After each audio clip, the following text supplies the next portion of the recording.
This story is called Two Bobbies, a true story of Hurricane Katrina, friendship, and survival. Bobby and Bobcat are the best of friends. When their hometown of New Orleans was struck by Hurricane Katrina, they lost everything, as did so many others. Only by staying together could Bobby and Bobcat survive. This is the true story of their remarkable friendship.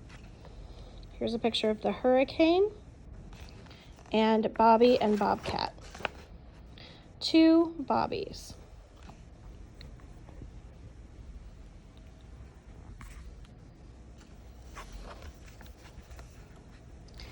Neither Bobby nor Bobcat had a tail, and some say that's what brought them together. No one knows for sure how they met. Perhaps their owner had a soft spot for pets with no tails. But the two Bobbies, as they now have become to known, were exactly the friend each other needed at exactly the right time.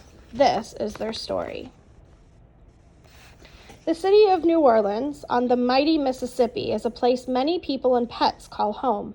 Jamming with jazz and dressing up fancy for Mardi Gras, it bustled with life, day and night.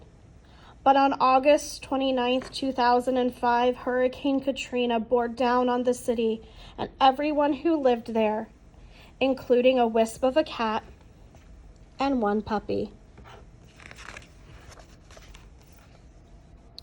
Winds roared to 110 miles an hour. Rain pounded hard and fast. Strong winds pulled walls of water from the Gulf of Mexico into Lake Pontchartrain. Some of the levees holding back the lake gave way. Water poured into the city deeper and deeper, and people who had stayed through the storm were finally forced to leave their homes. They had to say goodbye to everything they loved. Many were told they could not take their pets. Bobby and Bobcat were left behind.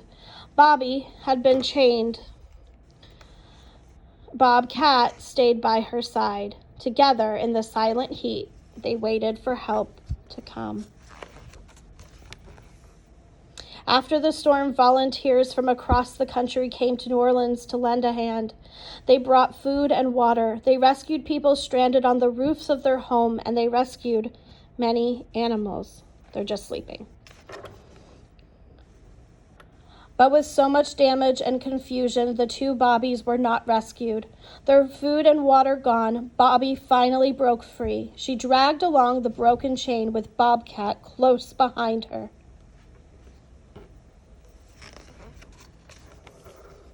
And here is all the destruction. In the early days after the hurricane, the two Bobbies tried to make their way around oily water littered with debris.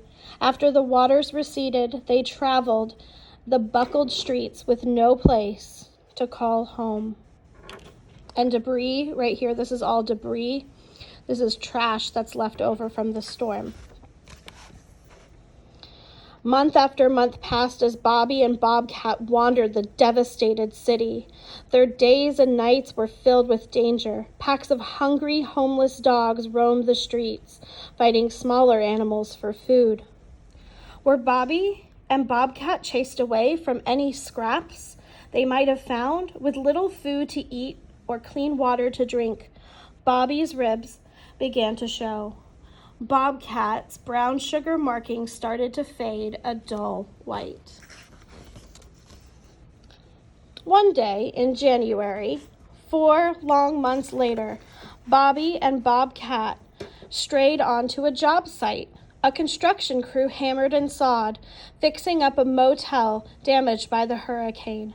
A worker's dog rushed over to play with Bobby. The dog's owner, Rich, noticed Bobcat too. He saw how thin the two strays were and began feeding them. He trimmed Bobby's chain, leaving it enough to jingle on the ground because Bobcat liked to follow it.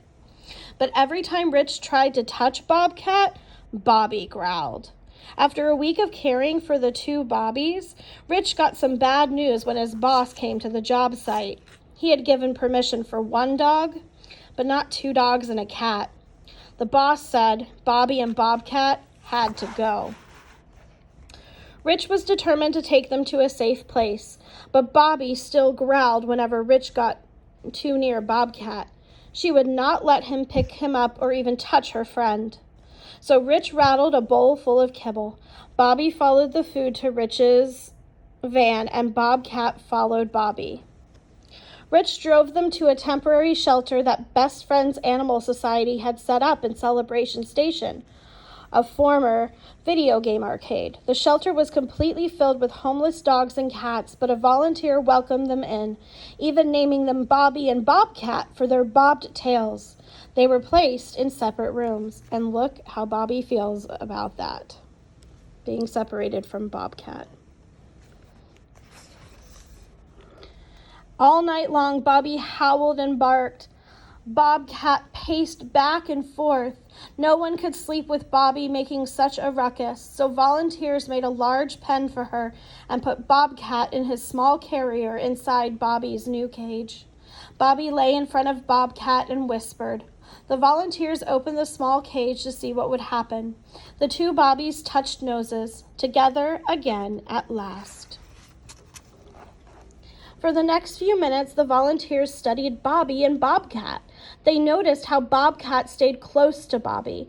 They saw how he walked with his neck stuck out and how he carefully lifted his front paws, placing them down as if he was unsure of what he might step on.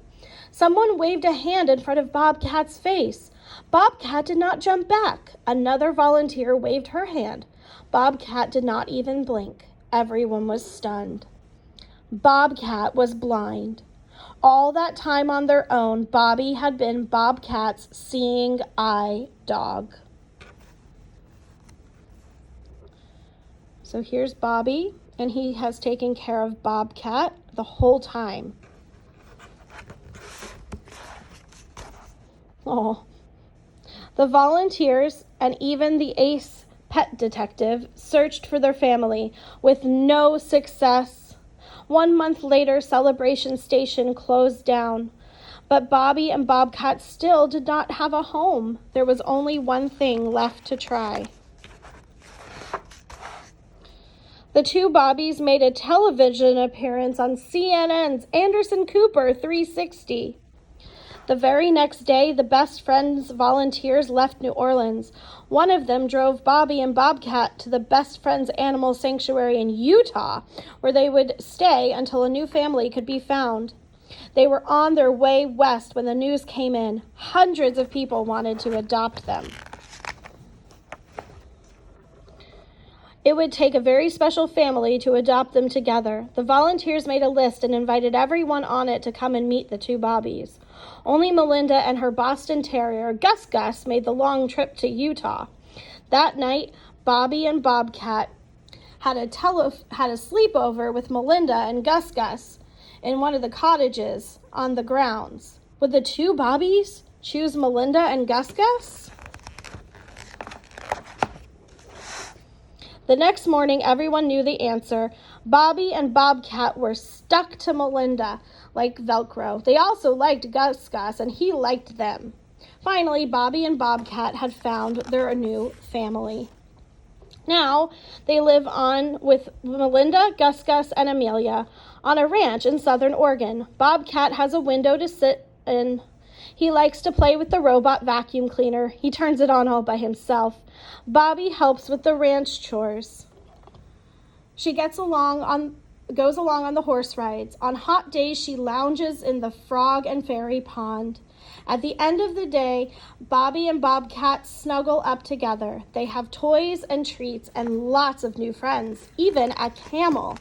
Best of all, they have each other. And here is the real Bobby and Bobcat. After the storm, like thousands of others, the two Bobbies lost their family and everything dear to them when Hurricane Katrina hit New Orleans. After they came to live with Melinda and Gus Gus, their veterinarian discovered debris and grit deep inside Bobcat's ears canal. His right eardrum was broken. Did Bobby snatch Bobcat from the dirty flood waters that had filled New Orleans? No one will ever know. But it's very likely that a blind cat like Bobcat would not have made it without Bobby's protection. In turn, Bobcat's friendship may have made Bobby stronger and given her a reason to go on. Bobby and Bobcat survived Hurricane Katrina. They did it by lending each other a paw.